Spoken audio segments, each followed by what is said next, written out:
Welcome to the John Freakin' Muir Pod. Lace up those boots and sling on the pack for a romp through trails, short and long. With your host and Renaissance man, Doc. It's time to embrace the suck.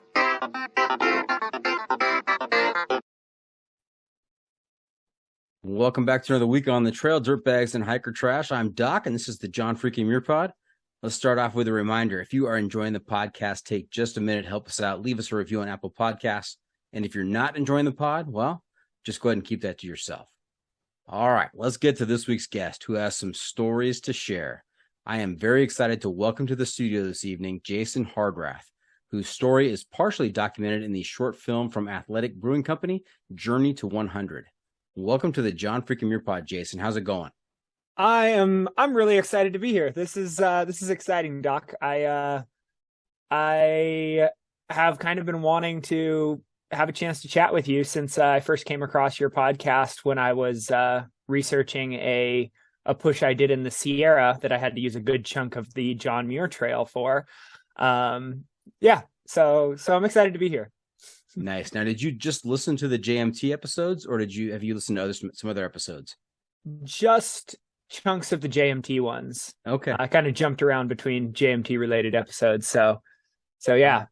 All right. Kind of So new to the family. Nice. You probably heard me and Chopper and maybe Jukebox or Big E talking about our time out there on the JMT. It was a lot of fun.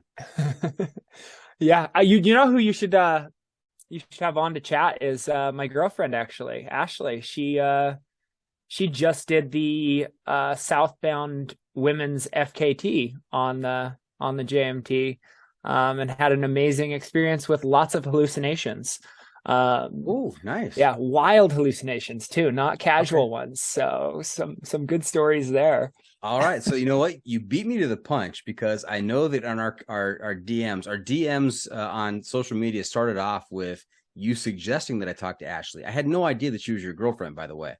But I did reach out to her, and we her episode is all written up, and I know that she said she's out until like the 24th, but she's definitely going to be on season 5. So we've communicated, she's committed, and I am glad to have some inside intel into the southbound FKT and the hallucinations. That'll be a lot of fun. Yep. No, those if you're listening to this now, tune into that episode because she's going to be pure gold.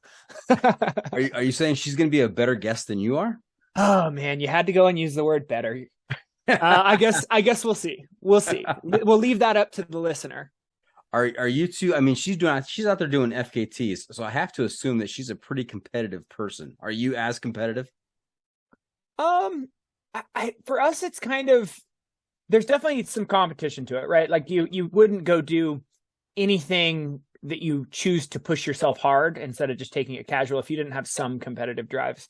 But there's definitely this spirit of like just loving to be out there going hard and exploring and see how far you can cover in a given day. Like there's definitely just that sort of like, well, what happens if I bring my best? Like how much is possible? It's sort of that self-explorative question that's a chunk of it too. So it's not all just like, I want to win at all costs. Neither of us would describe ourselves that way. Now, Jason, I've talked to guys who have talked about their girlfriends on the show. I've talked to girls that have talked about their boyfriends on the show. I've even talked to guys and gals, boyfriend and girlfriend at the same time, doing a couple episode. But this is going to be the first time that I've done a boyfriend, girlfriend on separate episodes. And so with your competitive spirit, I think there might be a hat in this where, maybe on the hat it says best podcast guest, and you guys, you're competing for that hat. There we go. We could come up with a whole convoluted competition for who ends up winning. Might as well make it interesting, right? Yeah, and you know what? There may be a third episode in this. We have you on, we have Ashley on, and then maybe we have both of you on, and we'll talk about some common adventures or future adventures. There we go. I like that. Okay. Hey, Jason, with your time out on the trails and peak bagging, have you picked up a trail name?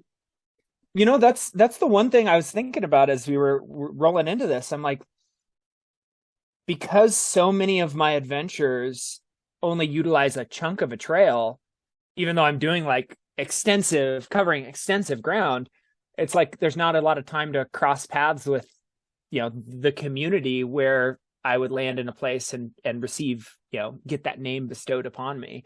So I guess my answer is no. I don't have a trail name yet. Okay.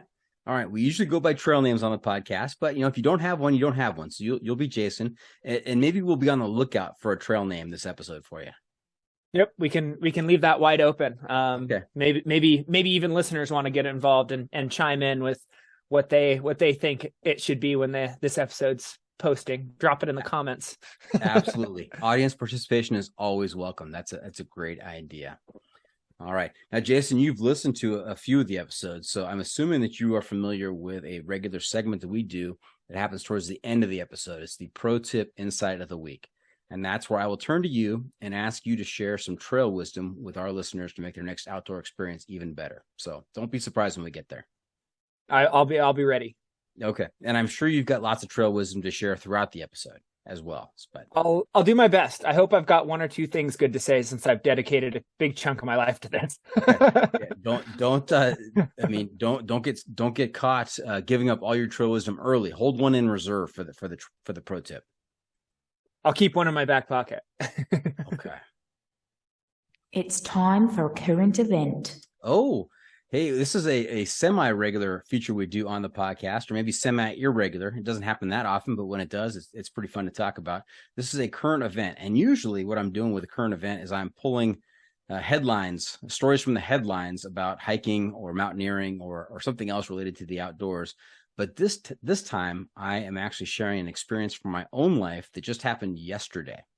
So I'm not sure if you've been following along on Instagram, but I had a listener reach out to me and say, hey, I live near you, which kind of freaked me out a little bit because, I talk about, where I live sometimes, but this guy really picked up on it. He knew that he was in my vicinity, and he says, hey, I want to meet up because I've got something for you.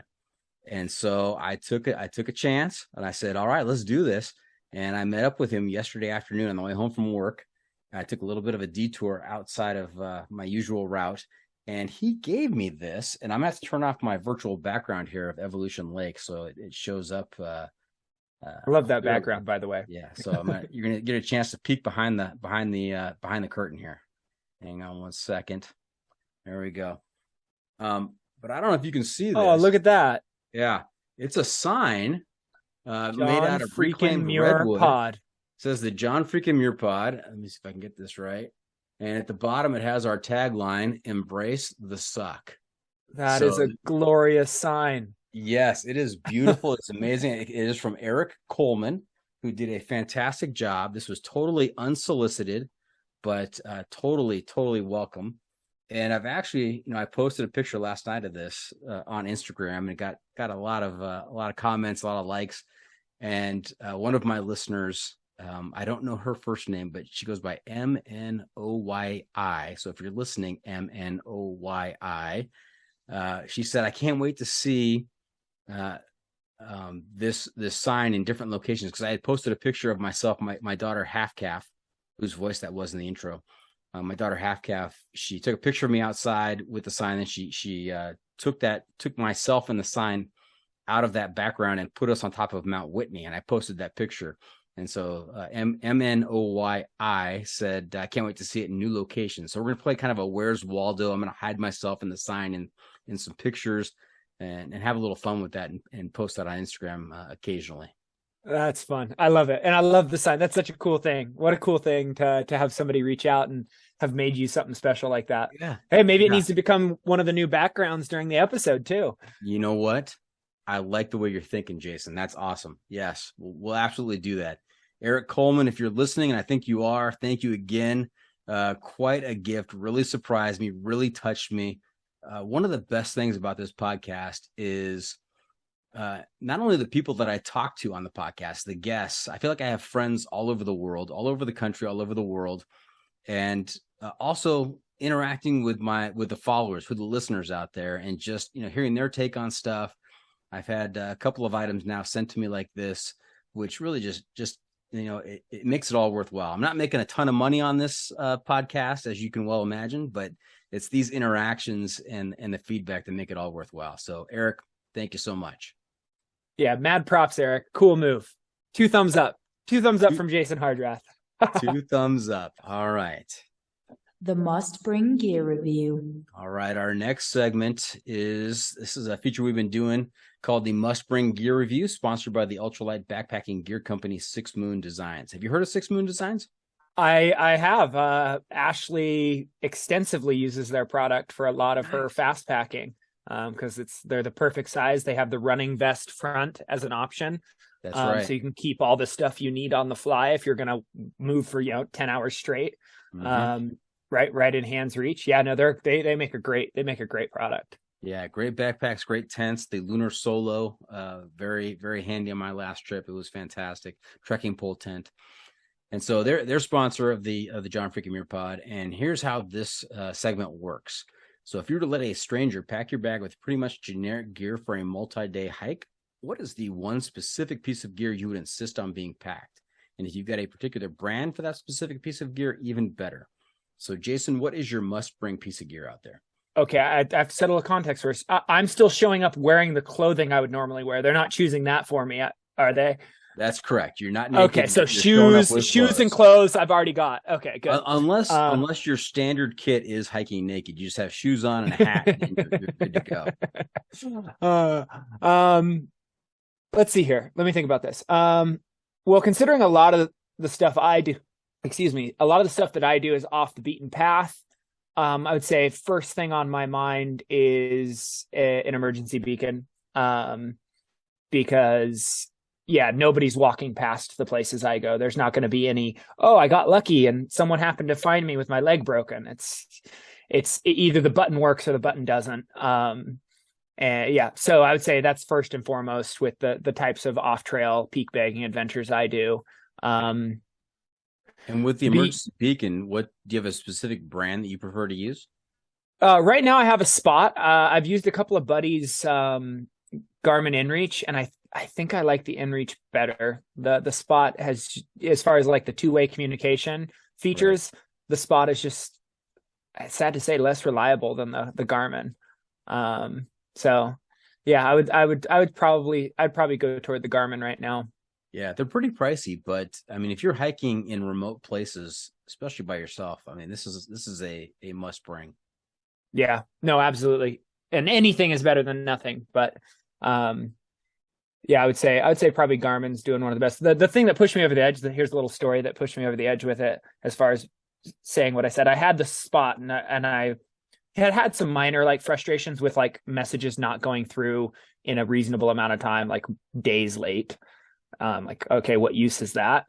Right. But what really pushed me over the edge is I tried sending a message, and both my girlfriend and I have a Spot device for times when, we're trying to meet up and coordinate for, a resupply or whatever on a big push, and we're both out of phone service.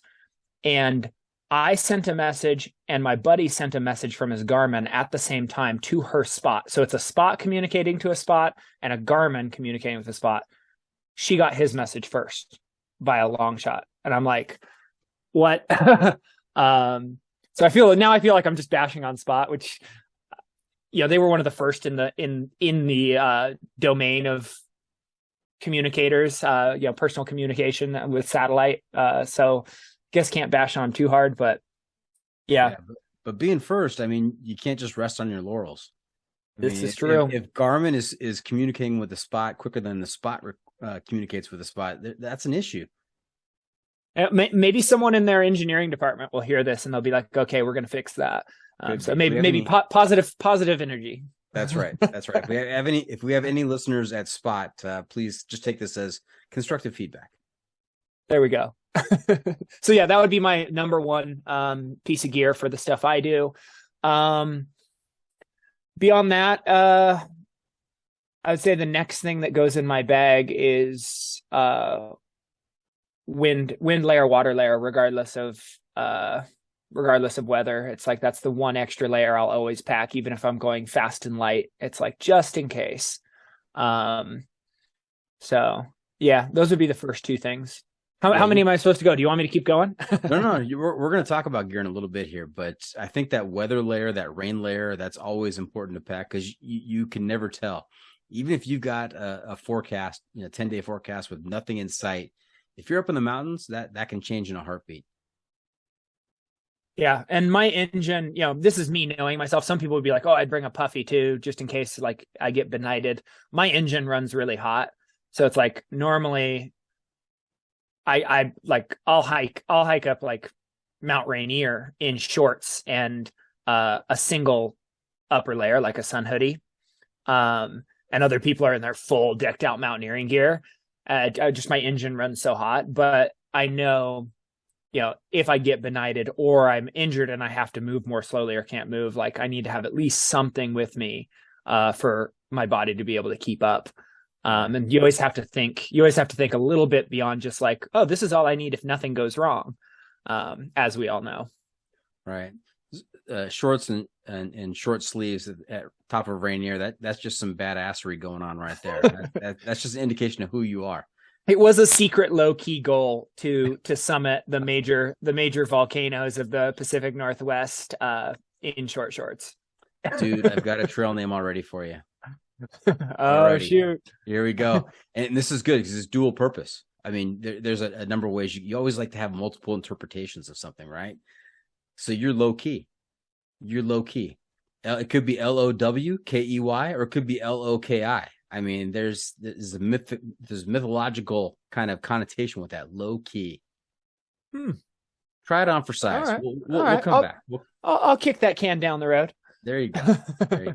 And hey, before we leave the whole conversation on the spot and the must bring piece of gear, what have you heard about the newest iPhone having satellite communication skills? I have heard about that. What do you think?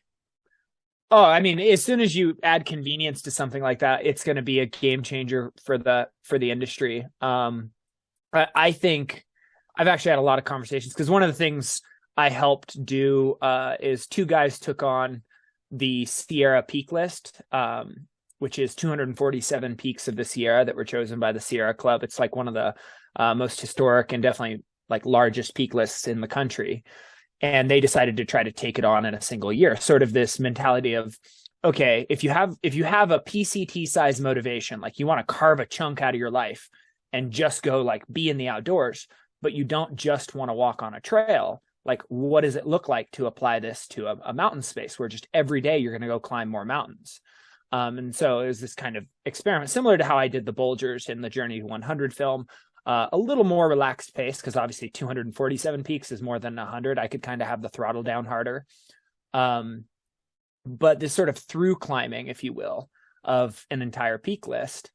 And we built a 3D live tracking platform for them. You can still go look at it. It's obviously they're done now. So there's not any new data uploading to it, but SPS2022.com. And it would broadcast on really accurate 3D terrain where they were on the mountain. And it got really fun to watch because you could like see what kind of terrain they were on. And I think, it was difficult because you could only get so many pings per hour so that they could conserve the battery of their device. But something that I think a cell phone will be able to do if it's pinging the satellites is it'll be able to link with a watch, which is taking 1 second data instead of like 10-minute data. And it'll be able to, every time it pings, upload all those ping points. So you have a super accurate track of where this person has moved and how fast they've been moving and where they stopped, all this different data to kind of make it more compelling and interesting to follow these outdoor adventures live as people are doing them. So I think it'll have a lot of different implications beyond just that for like ultra running, with 100 milers, 200 milers. I think it'll open the door for easier like live tracking. And yeah, I mean, to have a sort of a dual band form of communication that people just naturally carry around all the time, probably good for safety. Since a lot of people will just wander places and get lost with nothing but their cell phone with them. So probably a good thing. Now low-key, how does that feel? Low-key. I hadn't thought about that before, about the difference between a device and a watch, and the fact that a watch tracks at one one reading every second, and a device is less frequent than that. I had no idea about that, but that makes sense now that if I go look at my runs on my Garmin, it's a pretty detailed track. I mean, it shows all the in and outs of where I crossed the street and had to veer to the right a little bit to get on the crosswalk, and you can really see the movements there. That makes a whole lot of sense. I hadn't given a lot of thought to that before. Yeah. I think it'll really make a difference in what we're able to see. And obviously, like, the phone, in order to conserve battery, would still only shoot that up to the satellites like once every 2 minutes, but it would be a much richer data set than a single data point. So yeah, anyways, that's my rough thoughts on it. Okay. I think it's going to absolutely change the game. We're going to see devices like the InReach and all that get phased out fairly quickly. Interesting. Maybe they'll start offering price discounts on the InReach, knowing that this is coming. Ooh, that's something to watch for. Yeah. Keep your eyes on that.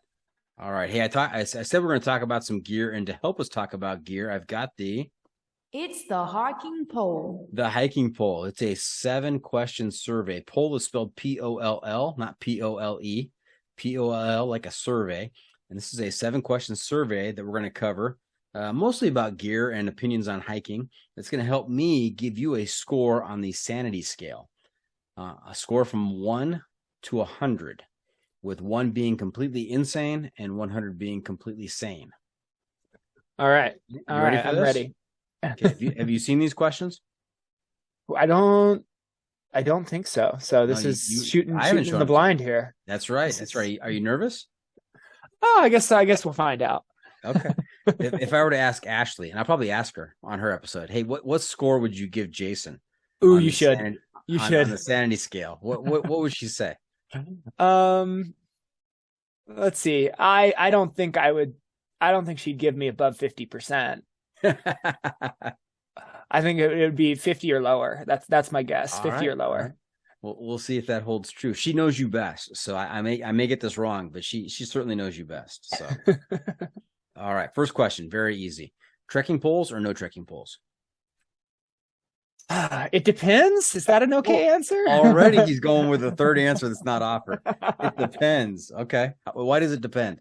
Basically, if I'm on any remotely maintained trail, I usually have no trekking poles. But if I know I'm going to be doing extensive off trail, especially on like volcanic scree or talus, definitely trekking poles. Okay. All right. And what is the benefit for trekking poles in that situation? You just waste so much more energy trying to balance on the loose terrain with your stabilizer muscles, without the poles present, that you just end up, after a day of pushing on it, you just end up completely worked. And I find, like, if I'm on a pretty stable, well-maintained trail, I just don't have to fight that hard to keep my balance at this stage of life. And so the poles I just end up carrying around in my hands all the time, and I'm like, why did I bring these? So yeah, it just makes a huge difference when the ground is unstable. This stage of life, you said. What stage are you in currently? I'm coming out of being a young man into just being a general purpose man. And so I still got some fight left. I still have a little bit of fight left. Asking selfishly, what is the age range of a general purpose man? Let's say it's like somewhere between 31 and 33 through somewhere around 40 to 43. Oh man, I'm out of the general purpose man stage. Dang it. Okay. All right. Question number 2, boots or trail runners? What are you wearing on your feet? Trail runners for sure. Yeah. And do you have a specific brand, and why do you prefer trail runners? For me, I like the lightweight feel. I like the ground feel. I like kind of having the flexibility. I want to be able to run significant portions if I choose to. And then also I do quite a bit of rock scrambling in a lot of the FKTs I chase. So being able to just transition seamlessly into making 4th and 5th class rock climbing moves is important. And I just find a full rubber bottom on a trail runner is just kind of the best platform for that for me. And right now I'm in love with a shoe called Norda, and they do a Dyneema upper with a full Vibram rubber bottom. And they have kind of a cushion stack like a Hoka. So you got that cushion where if you're going to cover 80 miles that day, Right, like you can do it and your feet don't hurt, but the full rubber bottom, like I still feel comfortable making spearing moves and rock climbing moves in them. And then I've never been able, this is the crazy thing to me, with all the off trail stuff and kicking through rocks and talus and volcanic scree, I've never been able to tear an upper. wow. The Dyneema actually works. And I was skeptical coming in at first. I was like, oh yeah, are these shoes really worth the extra price tag? Because they're $300 shoes. But they in their marketing, it's like, yeah, these are both bio-sourced, so they're kind of like organically sourced, and they are going to last 3 times longer than any other shoe. And I destroy shoes with what I do. Like I've had, I think the best I've ever done with a set of Hokas or worst I've ever done, is brand new out of the box, 13 miles later, completely ripped the heel off of a pair of them with the stuff I do, and had to run another like 20 miles with no heel on one of my shoes. Kind of frustrated, like, dang it, these things were brand new and I paid 100 whatever bucks for them, and destroyed. And so the Norda's kind of slowly won me over, because it's like I haven't been able to destroy a pair yet. That's a pretty strong endorsement for Nordas. Yeah. No, if somebody's looking for a shoe that you can just put on a pair and just like hike the whole Arizona Trail, or maybe even the whole PCT, there are some people that have gotten 1,000+ miles out of a pair. It's probably as close as you're going to come to a one pair and done circumstance. Now, Jason, I have yet to have the guest tell me after that question, boots, trail runners? Neither. I go barefoot. Are there any barefooters out there? I can think of a couple of guys you should talk to. Really? Yeah. Travis, one of the guys that did the SPS list that I talked about, he doesn't anymore. He obviously, for rock climbing, he wears shoes and stuff, but he used to run around. He ran his whole like high school cross country career. I think he ran barefoot, which is insane. Like, cause 5Ks aren't slow. They're fast and hard, and you're slamming your feet into the grass. Like, how do you run that barefoot? Those are some tough feet. Yeah. So he's one that comes to mind immediately. All right. Hey, when you're doing multi-day adventures out there, this is question number 3. What is your favorite shelter setup? Tent, tarp, hammock, bivvy, or cowboy camping? I do a lot of cowboy camping. I usually, what I choose to do involves a lot of vert, because I'm bagging peaks, and every single ounce I can shave off of, doing 10,000 vertical feet in a day. It's like, I want to shave everything. So it's like, okay, would I be more comfortable if I brought the bivy sack to put over the sleeping bag? Yes, I would. But that also means I have to carry it on my back all day. So very often I'll just bring the lightest possible sleeping bag to make sure I can get through the night and actually sleep some, and go for it. Yeah, that 10-ounce bivy sack, that could be a real pain to carry around. All right. Question number 4. Sleeping bag. I think you already said sleeping bag. Sleeping bag or quilt when it comes to sleeping? I've only had sleeping bags in the past. I've never experimented with a quilt yet, but I might have an opportunity to take one for a test run here soon. So I may switch camps, but so far it's like all I know is sleeping bags. Yeah, Jason, I would highly recommend a quilt. Give it a shot. I always feel a little constricted in sleeping bags, and if you get the right quilt, I mean, it keeps you warm, and you can sleep on your side. You can move around and not feel constricted. I'll probably like that, because I am pretty light too. Pretty light. Active sleeper. Oh, I like that. What is an active sleeper? You're moving around a lot? Oh, all over the place. Yeah. Just ask my girlfriend. She gets beat up sometimes when I'm just like flipping over, and she'll catch an elbow or something and be like, "What the hell?" And I'll be totally asleep. The great thing about interviewing you first and her second, or even if it went vice versa, is I'm getting intel for the second interview. This is perfect. Oh yeah, she's not gonna know what hit her. She's gonna be like, "How is he asking questions like this?" Yeah, it's like an elbow from Jason in the middle of the night. All right. That was question 4. Question 5. When it comes to food out there, are you a stove guy? Do you cold soak, or are you stoveless? It depends on the extent and purpose of the adventure and the speed at which I'm going. So I will do just all dry cold foods if it's like a 3-day push that I'm going super hard. If it's part of a bigger adventure, so like the boulders where I went for 50 days straight, obviously I was kind of in and out of the backcountry. Some of those were just day-long pushes to tag 2 or 3 peaks and then back to the van.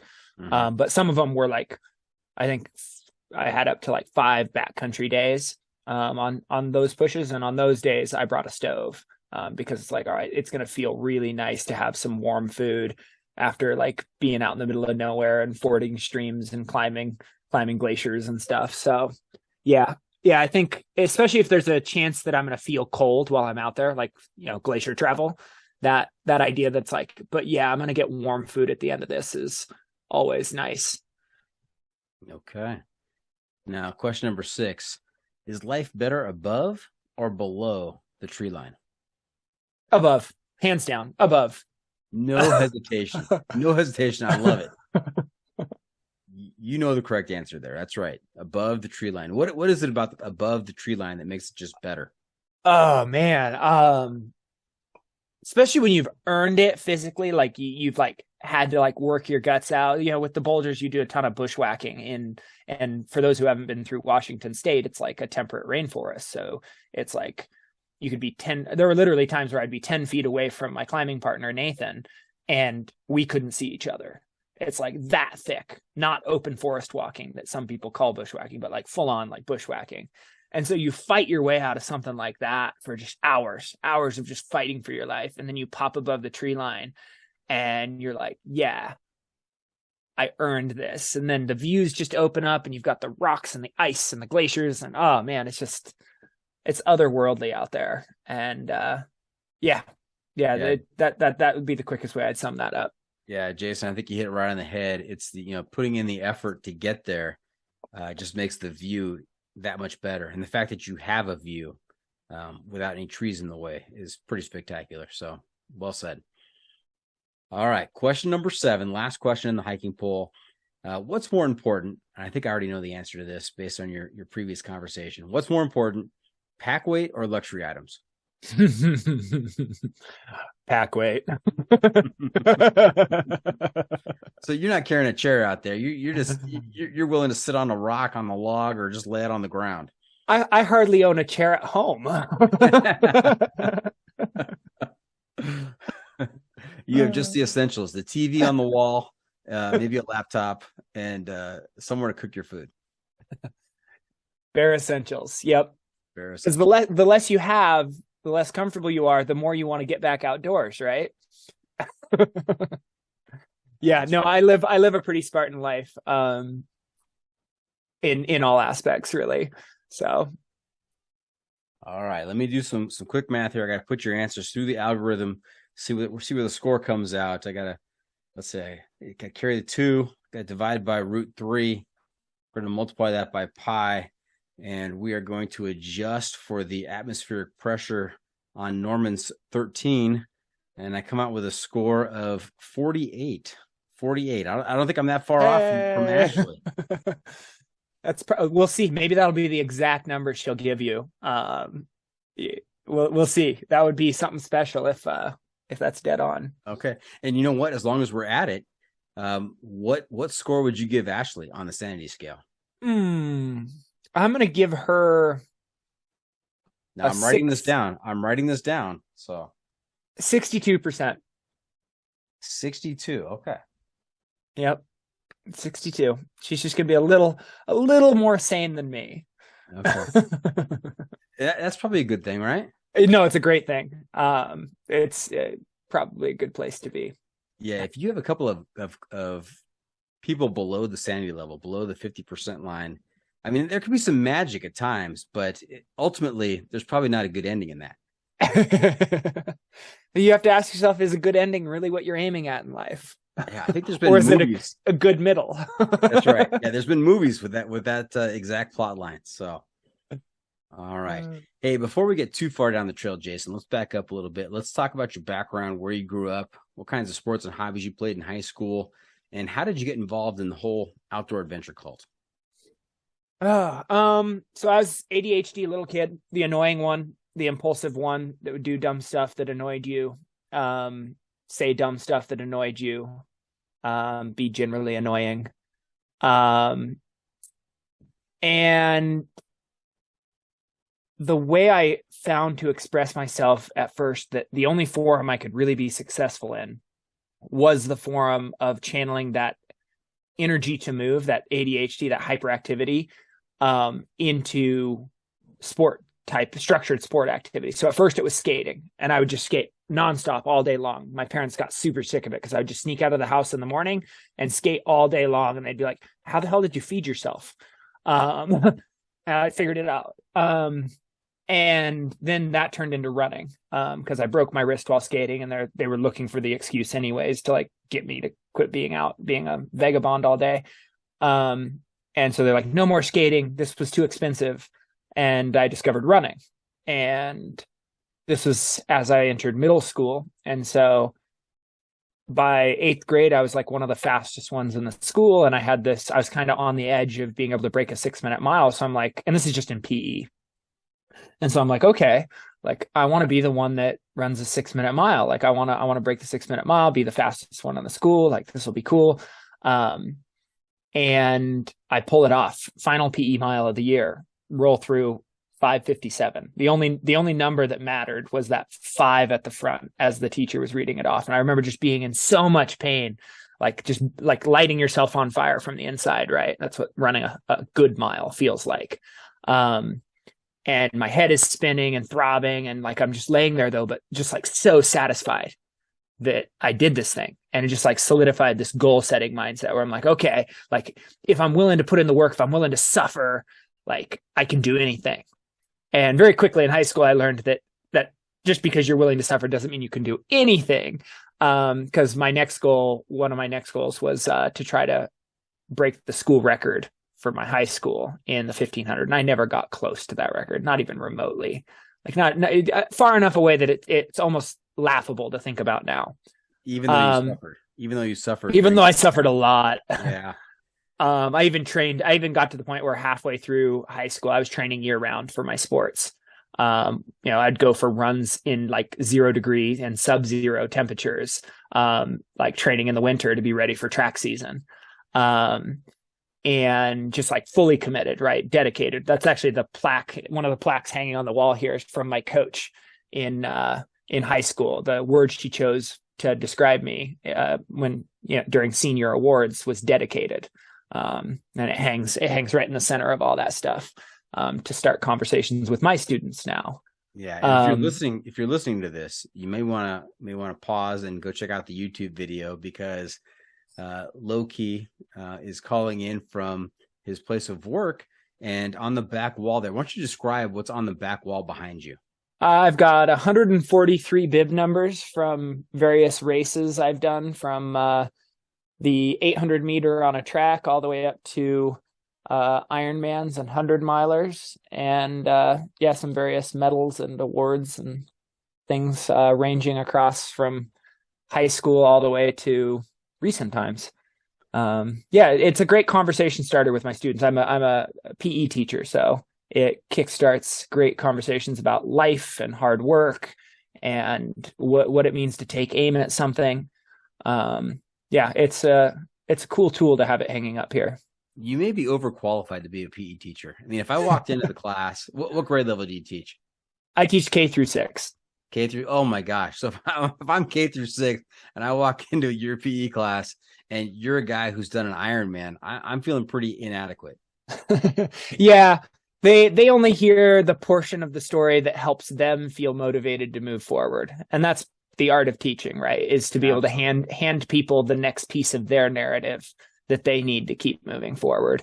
But you can only have those pieces of the narrative to give if you've gone further than that yourself. And And so, yeah, that's shaped and it's one of the reasons I seek out all these grand adventures, because I'm like, well, and, you know, teaching isn't just a job for me. It's like it's who I'm meant to be in the world.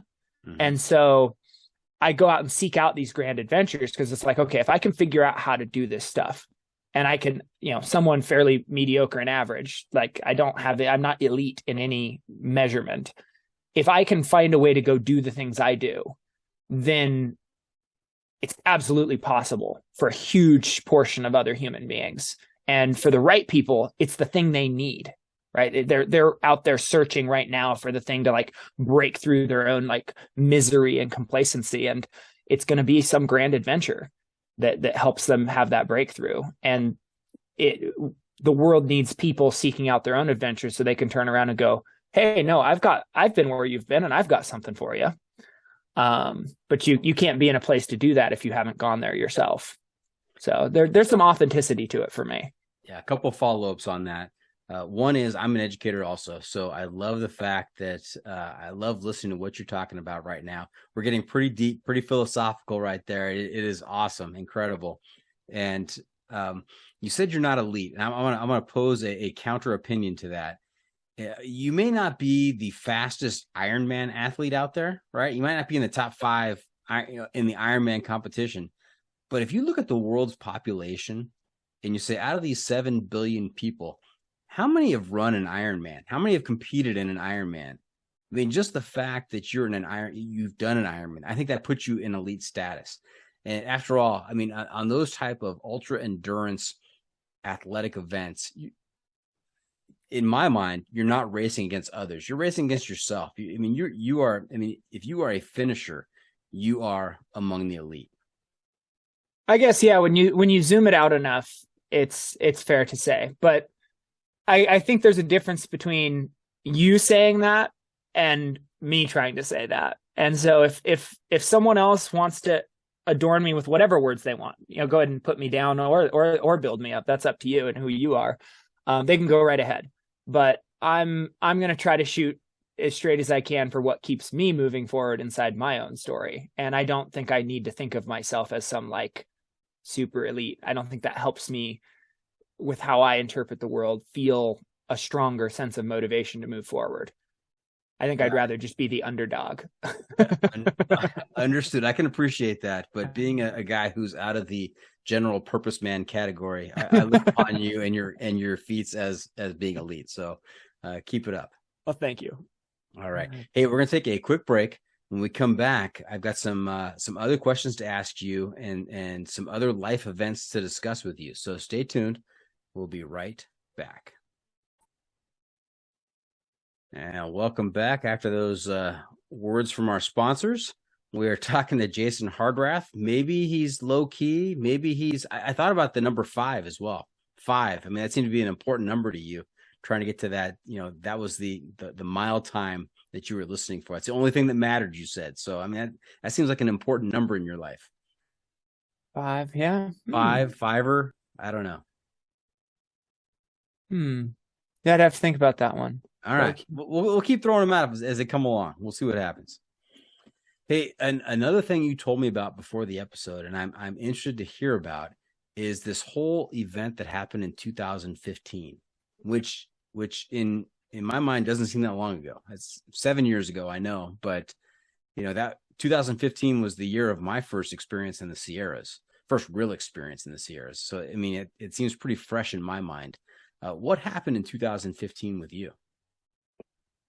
So yeah, you know, you play out the long course of that story of one thing leading to another, all the way up to where I was doing Ironman triathlon and taking it pretty seriously. I qualified for a couple of 70.3 world championships. And I'd qualified at the end of 2014 because the calendar year for Ironman flips kind of weird. I'd qualified for the 2015 world championships. And I was like, all right, sweet. Like I got to train hard this winter. I'm going to have this big breakthrough year.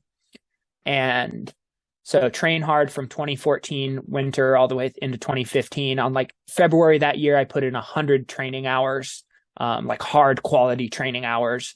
in the month of February, right? Which is insane because it's the middle of winter and cold and all that. So I'm like just coming into the season, the 2015 season, just like, oh, like not only am I going to go compete well at this 70.3 World Championship, I think I'm qualified for Kona this year. I'm going to Kona this year. Like this is like, I was just on another level. So fast forward to May of that year. And on Sunday, I believe Sunday, May 5th, I might be one day off on that now. I go out for a 140-mile bike ride, and I get off the bike and I go for a run, and I finish that. And I'm just like, I'm going to, call up my friends and go play Frisbee or something, because I feel great. Like, this is it. This is the year. Like, I'm just on another level right now. And that Tuesday, I rolled my car and went out the window, and broke my shoulder in 2 places, collapsed a lung, broke 9 ribs, shredded my LCL and ACL in my right knee, put internal contusions through my lungs and other internal organs. Yeah, by Wednesday, by Tuesday night, I couldn't get my own drink of water. Like, going from feeling superhuman and just on this next level to I'm thirsty and I can't do anything about it. And that was a rough point, to say the least. It was the first time my physical body had ever been unable to operate according to my desires, and especially according to what I knew it was capable of. So that loss of trust, loss of function. Obviously I was in a tremendous amount of pain. And it was pretty traumatic to have to have a lung reinflated and to just be fighting for all your worth, as if you were running wind sprints, and you have to keep choosing to run the wind sprints. But if you choose, instead of being able to choose to stop, it's like if you choose to stop, then you're suffocating. And so to go through that and to come out the other end, and then to be like, oh yeah, all this stuff you love. The first doctor I had, I brought up this love, I'm still all broken up. I brought up this love that I had for racing and triathlon and running and all this stuff. And he's like, oh, you're probably going to let that part of your life go. And then walks out to go see his next patient. And it was just like a shot through the heart. Like, the only version of myself I'd known was this expresses himself through physical activity and competition version of myself, pursuing physical excellence version of myself, seeking mastery in physical pursuits version of myself. Right. These were the only channels that I'd really channeled the fullness of who I was into since middle school, since before middle school, because I, told the skater story. And so at first there's this massive, just dip in my spirits, I don't even know how to process that. But then, maybe having a spirit of defiance isn't always a bad thing. Then in kind of the next breath, the next rhythm, it was, you don't know who I am. You don't know how uncomfortable I'm willing to make myself, how much I'm willing to suffer to achieve the things I want to achieve. And just kind of calling upon all of those years of hard workouts and big, suffer fest, long bike rides and long runs and all this stuff. It's like, no, if I'm willing to do that, I'm going to be willing to do this physical therapy and do whatever's necessary to a degree that he's not expecting. And I'm going to get a better result. But at the same time, that hard knock I mentioned in high school with never getting near the high school record, it taught me a lesson as well, where it's like, okay, you have to be realistic. And so I had to make a tangible agreement with myself in that moment. What is it I'm aiming at? And I had to acknowledge, I might not ever qualify for a world championship again in a triathlon. Those days, the damage to my lungs, I might not be able to move the amount of oxygen necessary to run at those paces and to bike at those paces ever again. The knee might not ever recover enough that I can run at those speeds ever again. So it's what is the realistic thing I can aim at? And the agreement I made with myself while I was still in that room was, I'm not going to let up. I'm not going to relent. I'm not going to quit until I get back to some version of what I love. And that was the parameter. It was around love, and the things I love are expressing myself in physical pursuits. And so, yeah, it ended up being an important moment, but like also kind of a pivot point that transitioned me from this very like road runner focused, triathlon focused human being to pushing more into the outdoors bit by bit. And I can go more into that story if you want, or we could jump a different direction. Yeah, let's put a pin in that for now, but I have some follow-up questions. One is, most people that get ejected from a car, I don't think live to tell about it. I mean, that's pretty yeah. serious.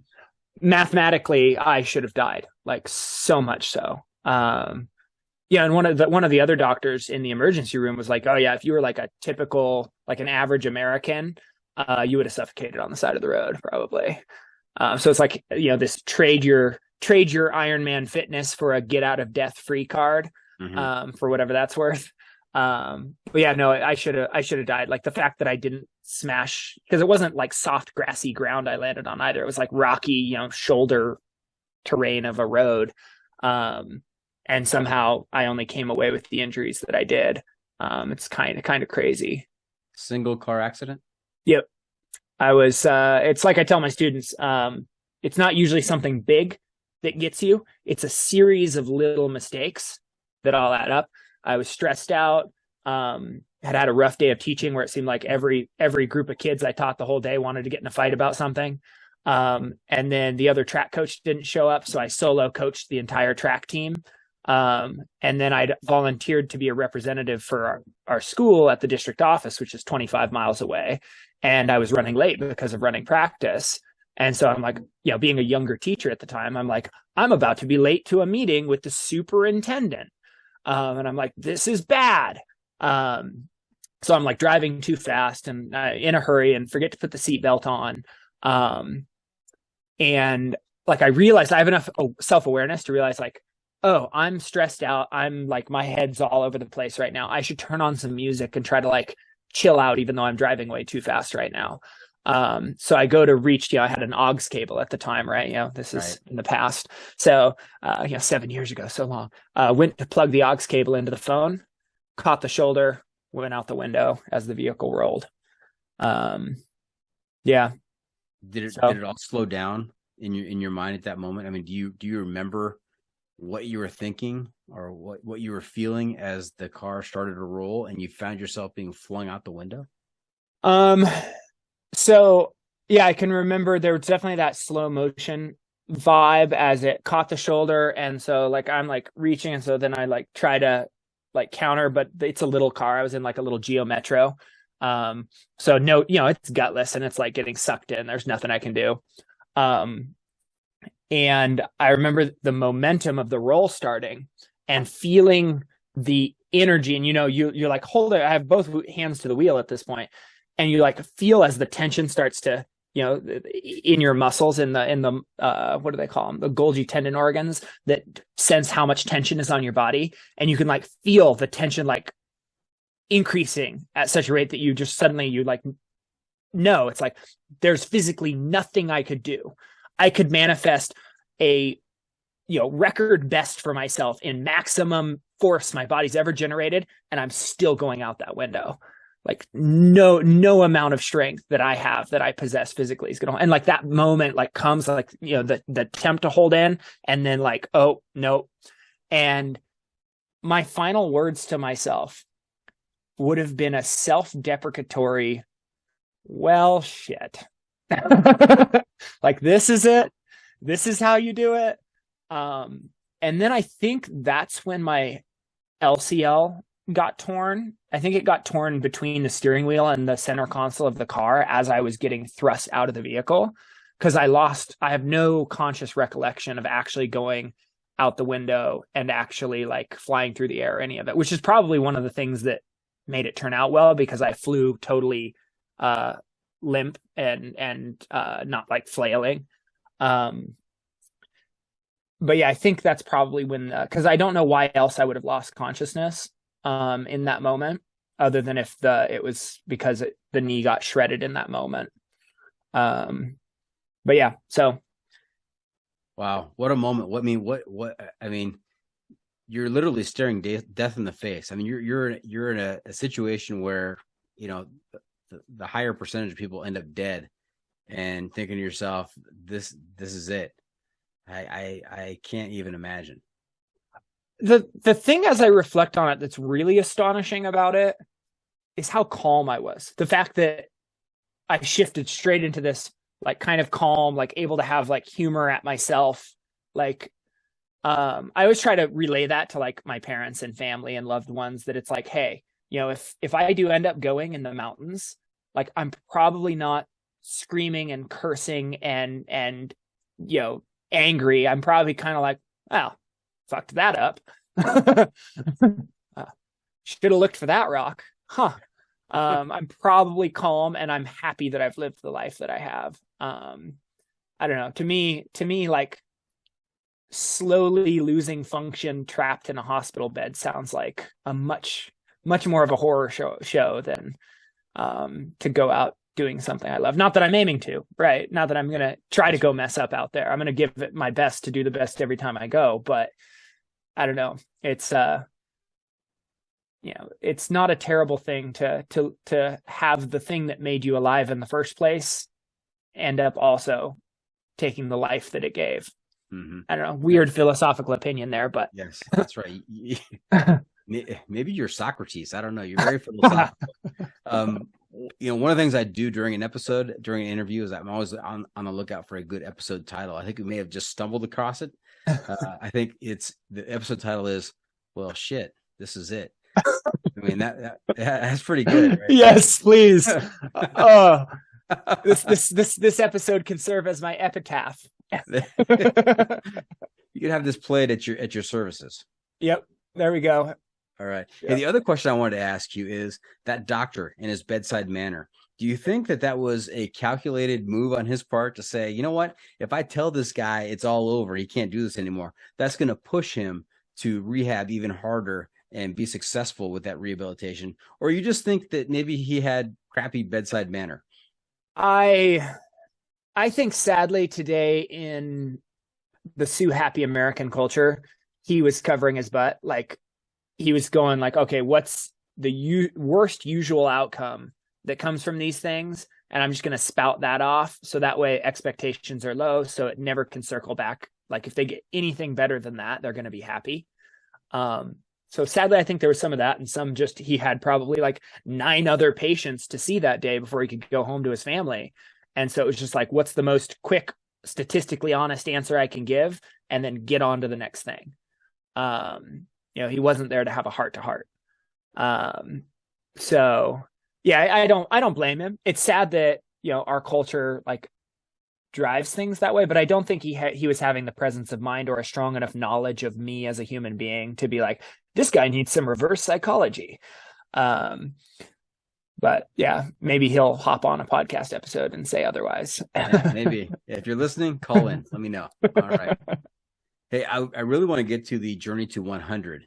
But before we get there, I was intrigued by a message that didn't actually make its way into the outline until today. I went back through our messages and realized that you had done something called the Norman's 13. Yeah, Norman's 13. Does Norman refer to Clyde Norman? Yes, it is in his name. He's the namesake. Yeah. What a guy he was. I devoted an entire episode in season 1 to Clyde Norman and just his exploits. Did you know he was a high school principal? I did not know that. He was a high school principal for Independence, just to the east of the Sierras, and the townspeople kind of rode him out of town. They had the town council fire him because on I think it was Halloween. We're close to Halloween right now, but on Halloween night, I think maybe his second or third year as principal, he got wind of the fact that there were some seniors who were going to come by and vandalize the school like they do every Halloween. And so he showed up to prevent that from happening, and he saw the car approaching, and he actually told them to leave. They wouldn't leave, and so he fired a warning shot. He pulled his gun out. He had this is back in the day. Pulled his gun out, pulled his sidearm out, and fired a warning shot low and to the left of the car, but it hit a rock and actually ricocheted into the car. and didn't hurt anybody, but there was a bullet hole in the car, and that was it for him. And you know what? It was probably good for the Sierras that happened, because he went on to then just be full-time in the Sierras doing all kinds of amazing things, search and rescues and first ascents and all kinds of other just fantastic stuff. So I am really interested to hear what the Norman's 13 is. This is the first time I've ever heard of it. Yeah, so it was thought up by a guy named Andy Golich. I think Golich is how you say his last name, Golich. He can insult me if he listens to this episode and I mispronounced his name. But Andy, super cool guy. He like even reached out. He found me on social media and reached out before I started my effort on Norman's 13 this year, this last summer, to like wish me luck. Because it was something he thought up and attempted, but like due to weather never completed, and then he never was able to get back around to taking another attempt at it. 2 other guys have managed to finish it since, and what it is it's a 107-mile foot traverse through the Sierra, where it's kind of a peak beggars traverse. You don't like stay true to any one ridge line the whole time, so you like come down and use trail or use gullies, but you tag all of the 14ers, all 13 14ers of the Sierra Range, on foot in between each, and use a good chunk of the JMT to do that. But yeah, you start down at Langley. Yeah, I was for some reason my brain always wants to flip flop Langley and Tyndall. Well, you can start in the north either. I went south to north, because I had other reasons that I'll get to in a second. But yeah, started at Langley, ran up, tagged that summit, ran across, went up and got Muir, and then Whitney, Russell, then did the long ocean of Talus to get across to Williamson, and after about 23 hours and 47 minutes of nonstop going, tagged the top of Tyndall and made it back down to camp there at Shepherd Pass. Took a few hours of sleep, a couple hours of sleep really. Got up, did the 47 mile JMT push over Forester. Is it Glen and then Pinchot, or is it Pinchot and then Glen? I think it's Forester, Glen, then Pinchot. Yeah. And then tagged Split Mountain on top of that ultra day. Came back down, slept next to a little lake there, woke up the next day, went over Mather and got Middle Palisade, then made the Tallahassee traverse over to Sill and got Sill, Polymonium, North Pal, Starlight, and Thunderbolt, and tagged Thunderbolt right in the final, like as it got dark. And that was kind of a rager of a time. Pushing into the third night after, and again, like that day 2, again was a 23 hour 30-minute push. So then got a little bit of sleep and did this whole push. And my mantra, like choosing to climb Tyndall in the middle of the night after 22 hours of pushing, was keep the dream alive. Because I knew it's like, this is the schedule I have to stay on if I want all of the things I want to have happen. Because originally I was trying to be the first person to break 3 days. I still bested the record by 9 hours, but I didn't quite hit my 3-day mark. What was your total time? 3 days, 2 hours, and 23 minutes. Yeah, so impressive. Pretty wild push. Yeah. But yeah, the mantra from Sill, pushing across that 5th class terrain as the sun is like setting, and I know I can go 2 nights sleep deprived and not have weird stuff happen. Like, it gets hard. It's difficult, obviously, but it doesn't like get where I'm sloppy and weird and it's dangerous.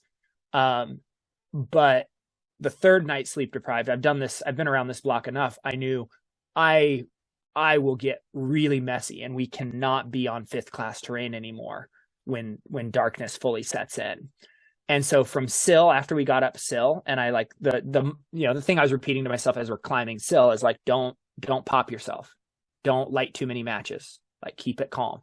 But the moment we made that last big climb up Sill, because you kind of stay high for the remaining peaks on the Palisade Traverse there, I was like, don't die up here.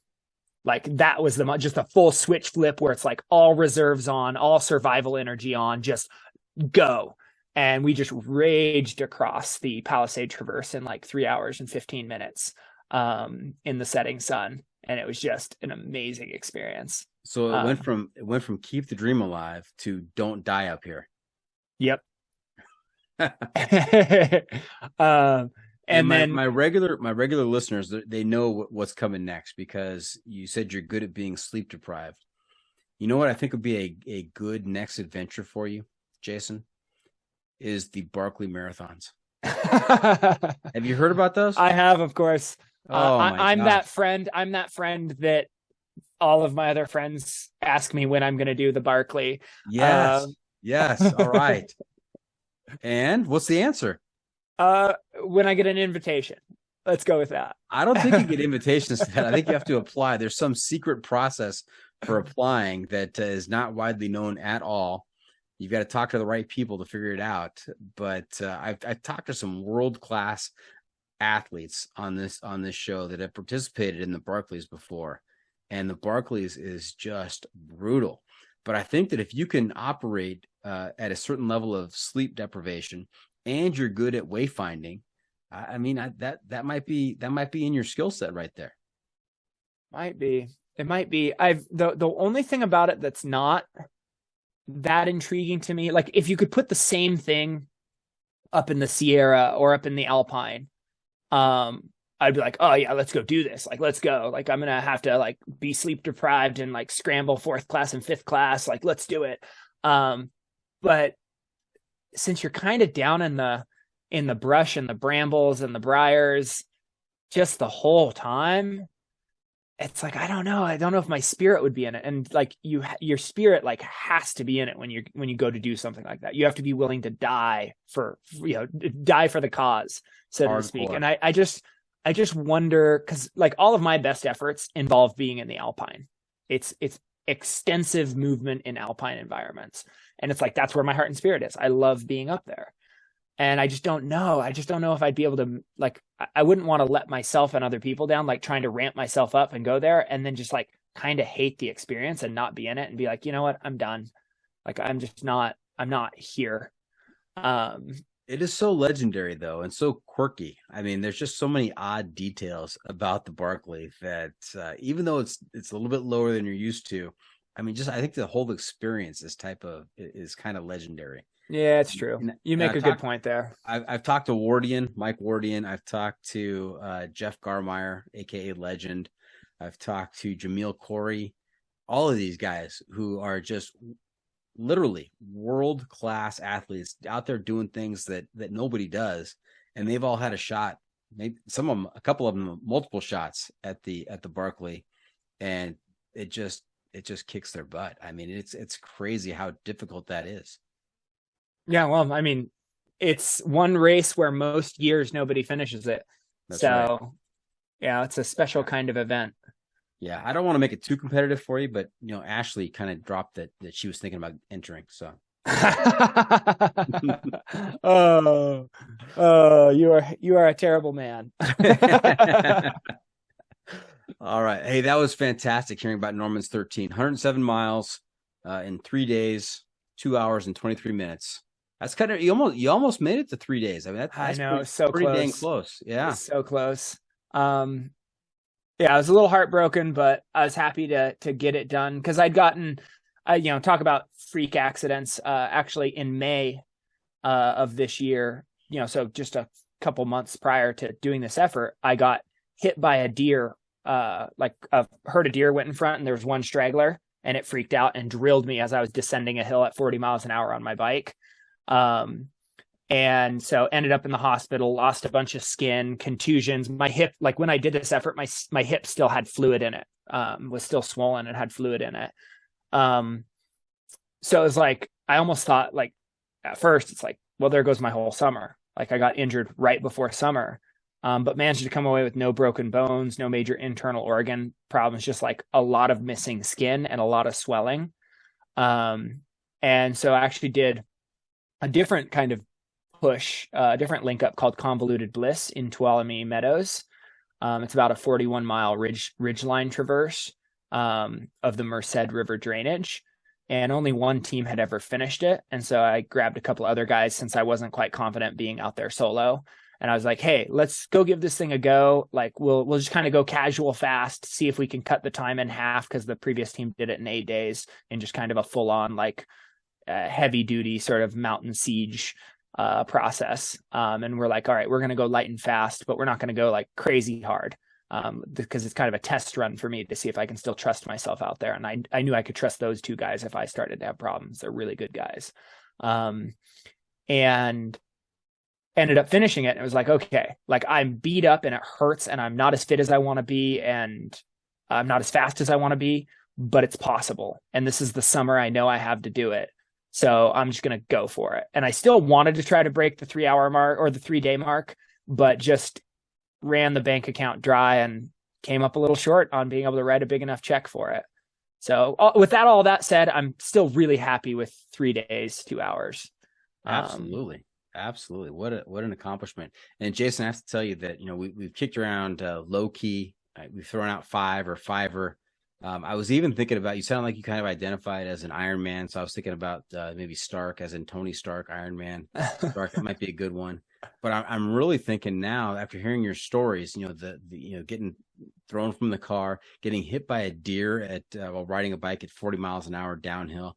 I think your trail name is Lotto, because man, you are a lucky guy. Yeah, no, I definitely heard it both ways.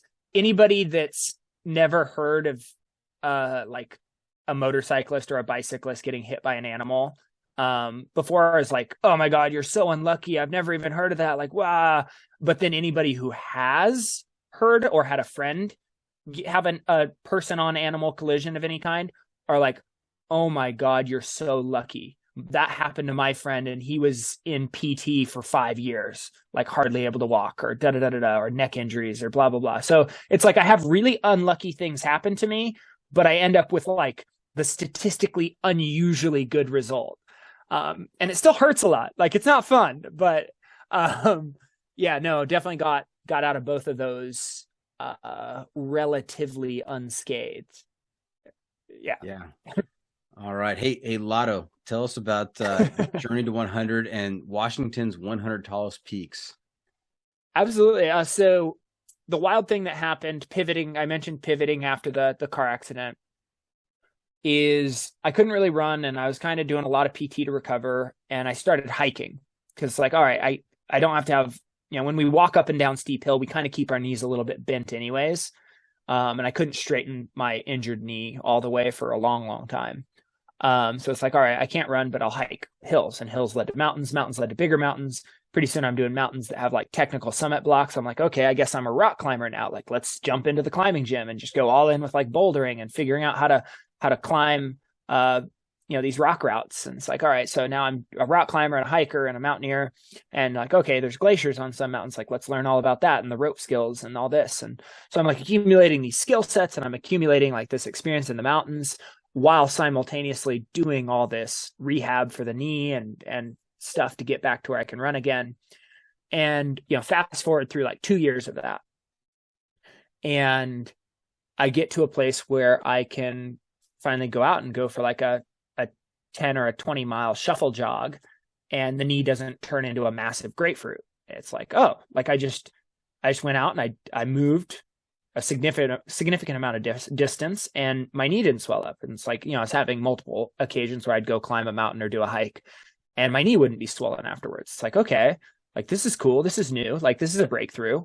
And I was like, all right, well, there's a bunch of cool peaks I'd like to go do, but they're kind of way out there, and I might as well like see how many of them I can get done on the same trip if I'm going to go drive over there. So it's like, I'm just going to go pack super light and just go like bag these technical peaks and just run in between them, and then just circle it back to my car. And like, that'll be a rad weekend, and I'll come back and tell my students about it, and it'll be a cool story. Well, shortly after getting into this process, this lifestyle, I discover FKTs, fastest known times. And it's like, well, shit, this is basically what I'm doing. Like I'm out here just like chasing these peaks and connecting them in creative ways. And let's see how far down this rabbit hole I can go. And, I've done it now, so I can talk about how early that the idea popped into my head. It was pretty much immediately. I knew I was going to try to do 100 of these. I didn't talk about it to anybody publicly back then, because how ridiculous would it have been for some guy to be like, I'm going to do 100 FK. The person that had the most had like 43 or something at the time, 43 or 47. So to be like, I'm going to do 100 of these, people would have been like, this guy's crazy. But I knew right away, it's like, I'm going to find a way to do 100 different experiences like this, because it's exactly what I want to be doing. And it was kind of like this personal gauntlet to sort of reclaim my personal power and my ability to, do what I love. It's like, this is what I love. This is some grand expression of it. Like, let's go. And so, started this journey to 100 FKTs. And I mean, some of them were trail runs. Some of them were, soloing rock routes, like running from the trailhead up to a rock route, soloing up to the top of a peak, and then running off the trail down the backside and back to the car. So some of them were like pretty short, but really intense.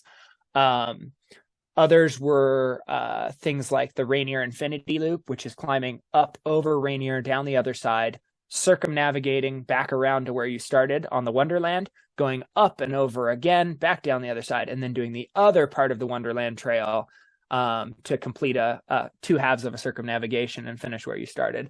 So I started getting into things like that mixed like mountaineering skills and sleep deprivation and trail running. And I'm just like, this is my jam. Like, okay, let's keep going bigger and keep exploring what's possible. And so I did like 3 more infinity loops, a bunch of summit circumnavigates, a bunch of started getting into some ridge traverse things, routes.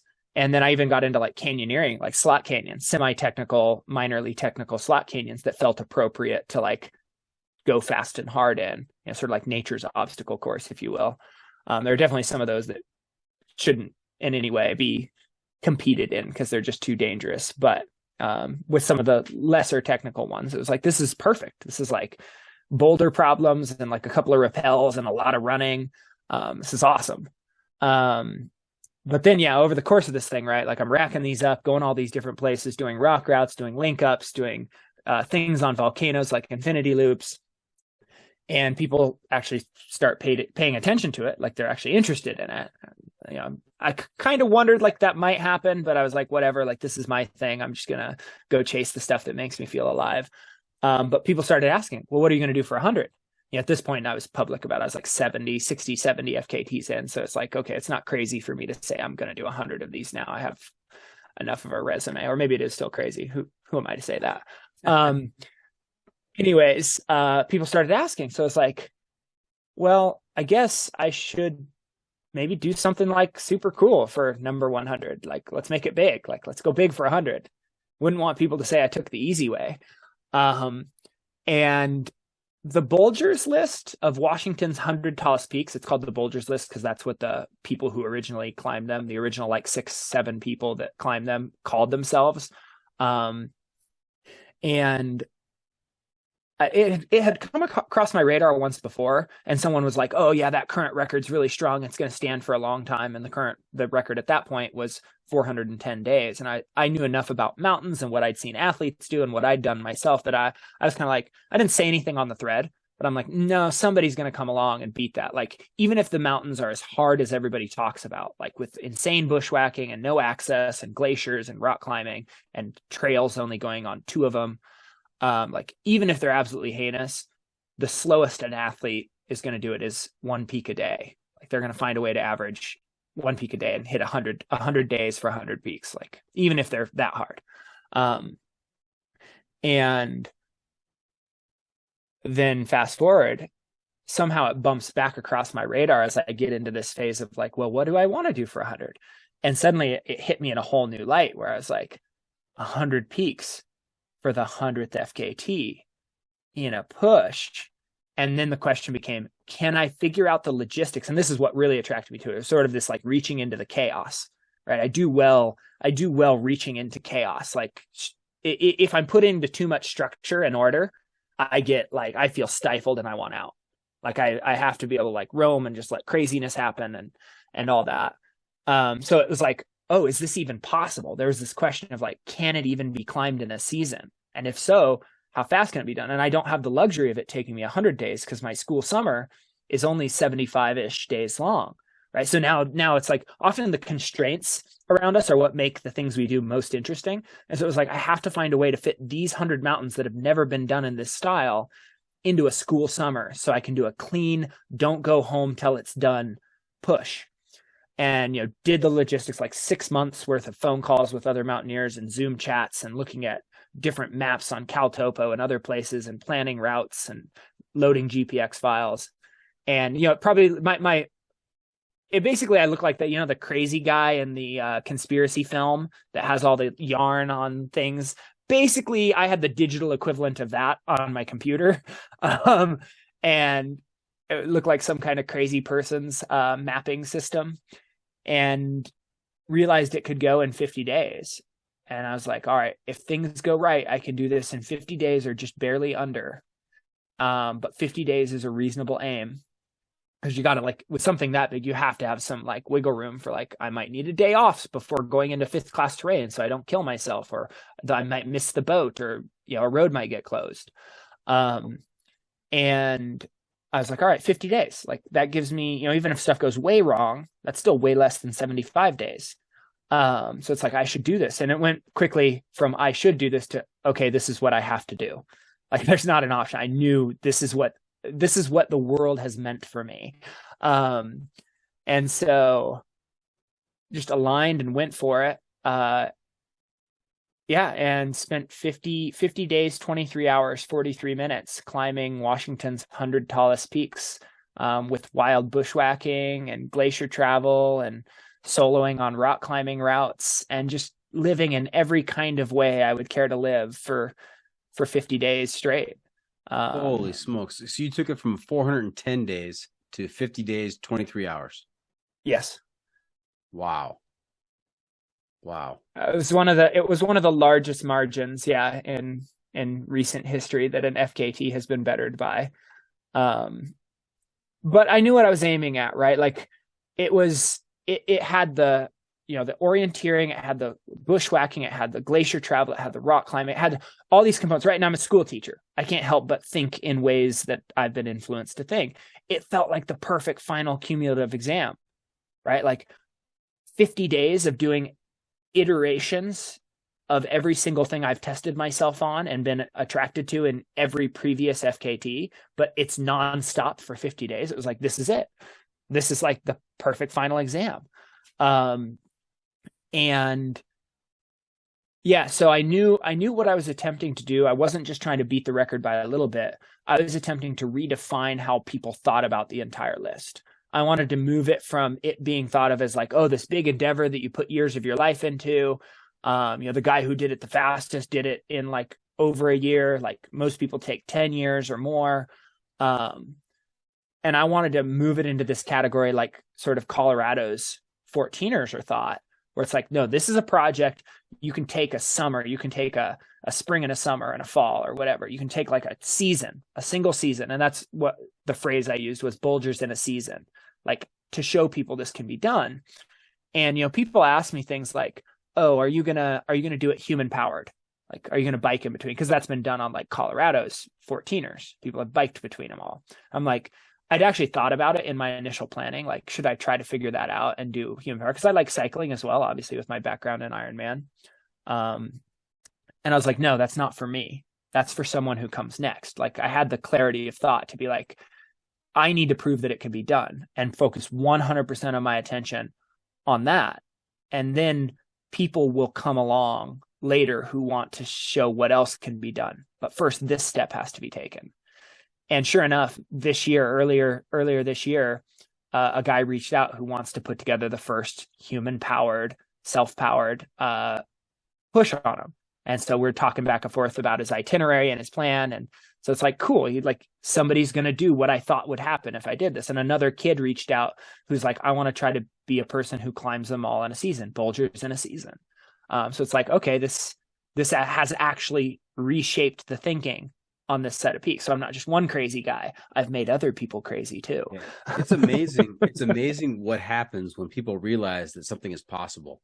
I mean, if you just think back to, I don't know if you ever watched Valley Uprising, about the history of rock climbing in Yosemite Valley. I think it took the first guy, I don't know, 18 months to climb El Capitan. I mean, they go up, they get so far, they come back down for supplies, they go back and forth, 18 months, but then they finally did it. And now, from that moment where people thought, okay, this is now possible, the record is just constantly falling quicker and quicker. And so now you've got people like Alex Honnold now climbing it in 3 or 4 hours.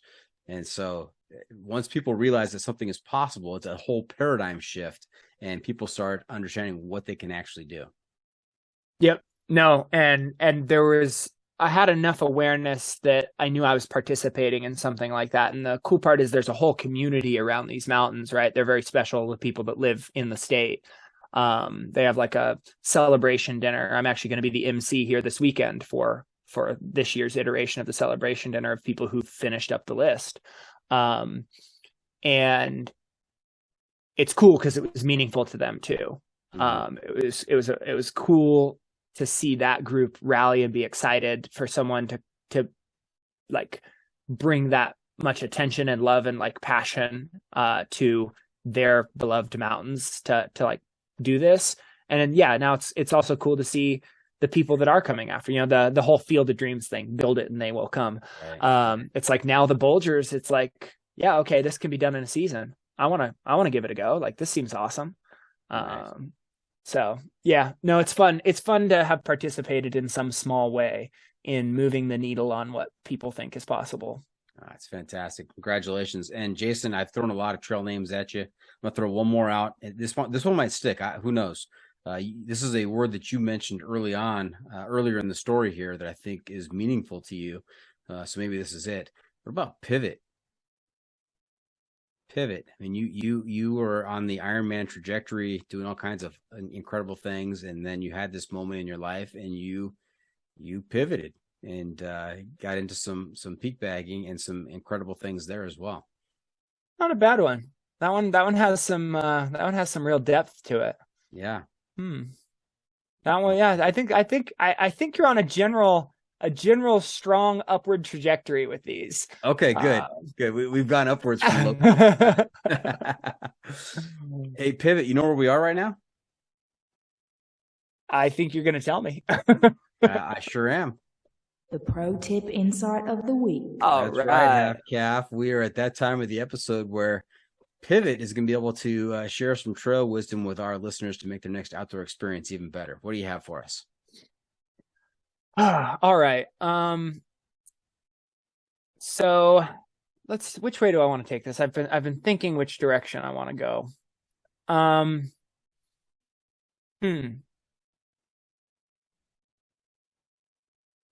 So I think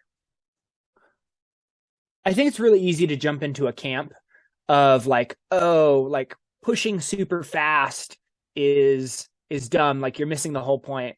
Like when, sadly, when my girlfriend Ashley poured her heart and soul because she's had a dream after backpacking the JMT multiple times of doing a fast pack, like ultra style push, like people were insulting about it. Like, that's dumb. It's like, no, it's not. Like it's not like it's the first time and she's never going to go back and see it. People are like, you missed the views. Well, I've never complained about missing the views while doing 4 miles an hour in my car. It's like some people, to me, it's like you've got the kid that wants to push himself hard in the PE mile, and you got a bunch of kids that don't want to push themselves at all. And both of those are expressions of the people inside. Like, who are the people inside that show up? And I think whether you want to go slow and soak in every moment of a place and take as much time as possible before returning to your normal life, or you want to move through a place fast and you want to memorize it to such a degree that you know where you're putting your feet and where you're putting your hands and where like down to the nuanced details of like, I won't refill water until this stream crossing, knowing exactly how far you can stretch yourself to make a thing happen. It's like both of those aren't different in their intimacy. Like the degree of intimacy and love that has to go into creating an expression, whether it's I'm going to be out there for 90 days to cover 200 miles, or I'm going to spend 6 days to cover 200 miles. Like, those are both expressions of love. And I think it's easy to get caught up in a camp where you just want to point fingers and go, no, what they're doing is dumb, what we're doing is better. But the moment you spend any real amount of time thinking about it, you sort of like come to this realization that's like, no, both of those are beautiful expressions of the same thing, of wanting to care about a place enough to experience it differently, and to bring a bit of your own nature to bear on how you experience the nature that's in front of you. So I guess that would be the direction I think I would take my trail wisdom for this round. Jason, that's awesome. I'm glad you said that, because it's kind of our society in a nutshell right now. People in their camps hurling insults at the other without putting a whole lot of thought into it. So I think your reminder to be thoughtful and appreciative for people's perspectives and the way they approach things, I think that's very important in this day and age. So thank you. I agree. I think it is important in today's day and age, and you're welcome. All right. So there you have it. That's it. This episode is just about in the books. Hope our listeners enjoyed our time with Jason. I want to thank him for joining us this week. Pivot, how can our listeners keep up with you on social media, and where can they find updates on your latest adventures? Well, I'm going to have to change my Instagram handle now. But no, I'm on Instagram at just at Jason Hardrath, first and last name, no weird punctuation or anything. That's probably the social media I'm most active on Twitter here and there to say silly things. And then I do have a website where you can go find information about Journey to 100. That's just jasonhardrath.com, or just find it on YouTube.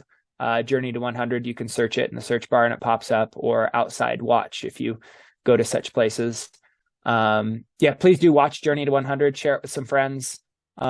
It's not just a film about some guy that did a cool thing. I think it's got some cool messages for young people in it. It was a wonderful privilege to get to go travel around with the film a bit and speak to some audiences after the film, doing question and answer sort of like this, but being able to like really connect with young people in the audience. And it kind of tells that tale of, hey, I was a kid that struggled, and this is what ended up being possible for me.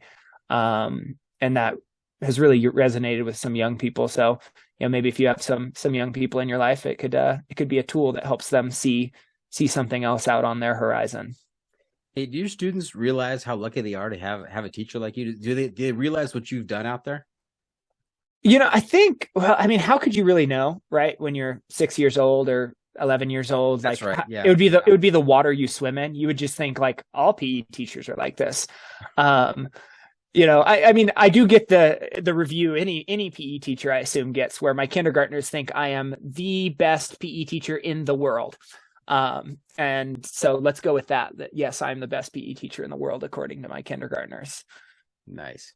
All right. Hey, remember to check out the pod on social media as well. We're on Facebook, YouTube, Instagram, Twitter, and TikTok. And if you've got comments or clips you want to share, you can send it to me at johnfreakinmuir@gmail.com. The Adventure Media Recommendation. Pivot, I'm also looking to you to share a recommendation for a book, movie, documentary, website, some kind of adventure media to keep our listeners connected to the outdoors. We're calling this our Adventure Media Recommendation. And I'm already going to stipulate that the top of their list should be Journey to 100. But what else do you have for us? Yeah, we've already covered Journey to 100. And yeah, people are going to check that out. Let's see here.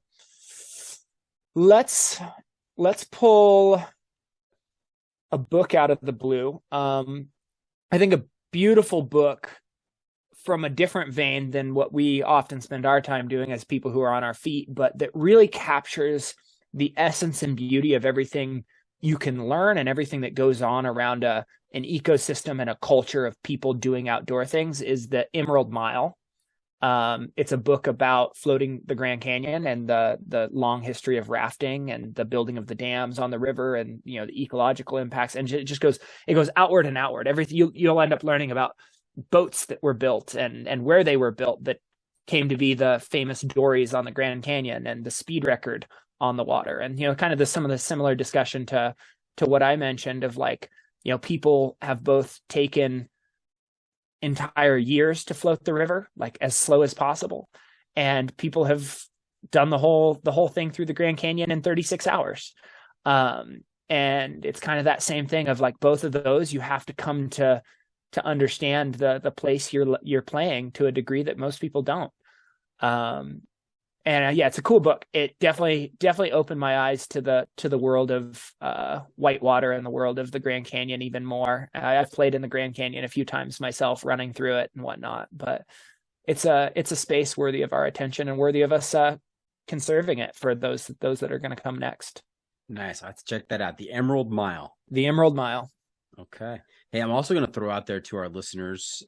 By this time, you'll have listened to the episode with Rob Pope, who is the author of Becoming Forest.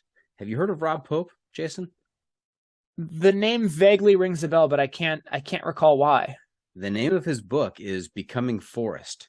He is the Englishman who recreated the Forrest Gump run across America 5 times. So he covered more than 15,000 miles, recreating as faithfully from all the clues from the movie as close as possible the Forrest Gump run. I'm in the middle of his book right now, and it is just fantastic. If you want to get a close-up look at America, see it through Rob Pope's eyes as he's running back and forth across the country.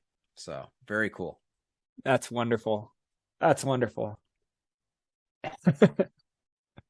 What have we not asked you? All right, Pivot. Before we wrap things up, I've got just one more segment for you called What Have I Not Asked You That You're Dying to Tell Us About? What did we miss tonight?